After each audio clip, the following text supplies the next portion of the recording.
The Lorax by Dr. Seuss. At the far end of town where the grickle grass grows, the wind smells slow and sour when it blows, and no birds ever sing excepting old crows, is the street of the lifted Lorax.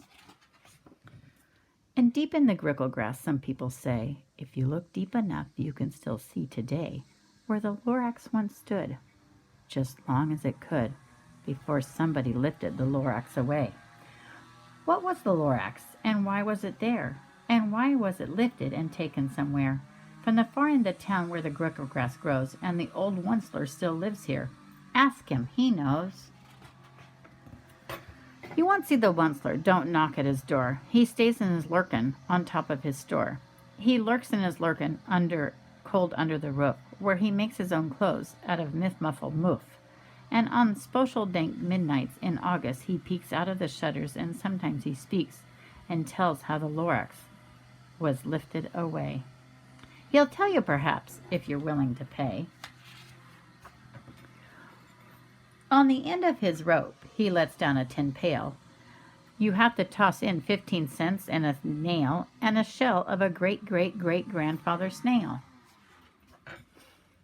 When he pulls out the pail, he makes a most careful count to see if you paid him the proper amount. Then he hides what you paid him away in the snoove, his secret strange hole, in his grooveless clove. Then he grunts, I will call you by the whisper ma phone, for the secrets I tell you are for your ears alone. Slurp. Down slurps the whisper ma phone to your ear, and the old Onceler whispers are not very clear, since they have to come down through the sniggler hose, and he sounds as if he has a smallish bees up his nose. Now I'll tell you, he says, with his teeth sounding gray, how the Lorax got lifted and taken away. It all started way back, such a long, long time way back. Way back in the days when the grass was still green, and the pond was still wet, and the cloud was still clean, and the song of the swami swans rang out in space. One morning I came to this glorious place, and I first saw the trees, the truffula trees, the bright-colored tufts of the truffula trees, mile after mile in the fresh morning breeze.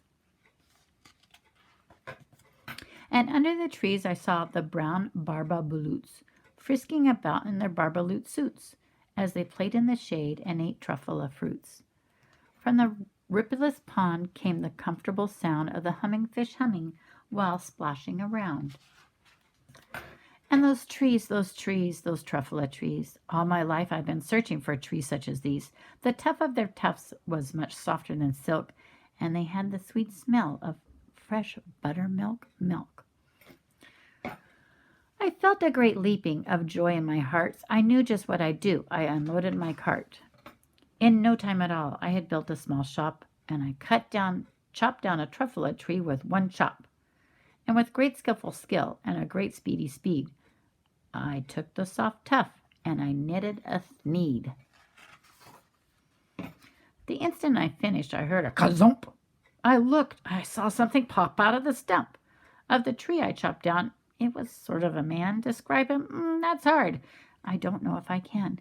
He was shortish and oldish and brownish and mosey, and he spoke with a voice that was sharpy and bossy. Mister, he said with a sawdusty sneeze, I am the Lorax. I speak for the trees. I speak for the trees have no tongues. I'm asking you, sir, at the top of my lungs. He was very upset, and he shouted and puffed, What's that thing you've made out of my truffula tuft? Look, Lorax, I said, there's no cause for alarm. I chopped just one tree. I'm doing no harm. I'm being quite useful. This thing is a thneed. A thneed's a fine something that all people need. It's a shirt, it's a sock, it's a glove, it's a hat. But as other uses, yes, far beyond that. You can use it for carpets, for pillows, for sheets, or curtains, or cover bicycle seats. The Lorax said, Sir, you are crazy with greed. There is no one on earth who would buy that fool thneed. But the very next minute I proved he was wrong, for just as that minute a chap came along. He thought that the thneed I knitted was great. He happily bought it for $3.98. I laughed at that Lorax. You poor stupid guy. You never can tell what some people will buy. I repeat, I speak for the trees. I'm busy, I told him. Shut up, if you please. I rushed across the room and in no time at all built a radio phone. I put in a quick call. I called all my brothers and uncles and aunts and I said, listen here. Here's a wonderful chance for the whole Onceler family to get mighty rich. Get over here fast. Take the road north niche. Turn left on Weewalkin, sharp right at South Stitch. And in no time at all, in the factory I built, the whole Onceler family was working full tilt. We were knitting thieves just as busy as bees, and the sound of the chopping of truffle trees.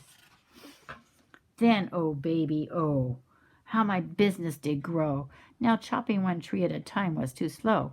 So I quickly invented the super hacker, which whacked off 4 truffle trees in one smacker. We were making thieves 4 times as fast as before, and that Lorax, he didn't show up anymore. But the next week he knocked on my office door. He snapped, I'm the Lorax who speaks for the trees, which you seem to be chopping as fast as you please. But I'm also in charge of the brown Barbaloots, who played in the shade in their Barbaloot suits, and happily lived eating truffle fruits. Now, thanks to your hacking my trees to the ground, there's not enough truffle fruit to go around, and my poor Barbaloots are all getting the crummies because they have gas and no food in their tummies. They love living here, but I can't let them stay. They'll have to find food, and I hope that they may. Good luck, boys, he cried, and he sent them away. I, the Onceler, felt sad as I watched them all go. But business is business, and business must grow, regardless of crummies and tummies, you know. I meant no harm, I most truly did not, but I had to grow bigger, so bigger I got. I biggered my factory, I biggered my roads, I biggered my wagons, I biggered the loads of the thieves I shipped out, and the shipping them forth, to the south, to the east, to the west, to the north. I went right on biggering, selling more thneeds. I biggered my money, which everyone needs. Then again he came back. I was fixing some pipes, when that old nuisance, Lorax, came back with more gripes. I am the Lorax, he coughed and whiffed. He sneezed and he snuffed and he snarled and sniffed. Onceler, he cried, with a gruffish croak. Onceler, you're making such smuggly smoke. My poor swami swans, why, they can't sing a note. No one can sing who has that smog in their throat. And so the Lorax, please pardon my cough. They cannot live here, so I'm sending them off. Where will they go? I don't hopefully know. They may have to fly for a month or a year to escape from the smog you smuggled up around here. What's more, snapped the Lorax, his dander was up, let me say a few words about the gluppity-glump. Your machinery clugs on day and night without stop, making clumpity-clump and sloppity-slop. And what do you do with the leftover goo? I'll show you, you dirty old Onceler man, you. You're glumping the pond with humming fish hum. No more can they hum, for their gills are all glummed. So I'm sending them off, on their future is dreary. They'll walk on their fins and get woefully weary in search of some water that isn't so smeary. And then I got mad. I got terribly mad. I yelled at the Lorax. Now listen here, Dad. All you do is yap, yap, yap, and say bad, bad, bad. Well, I have my rights, sir. I'm telling you, I intend to go on doing what I do.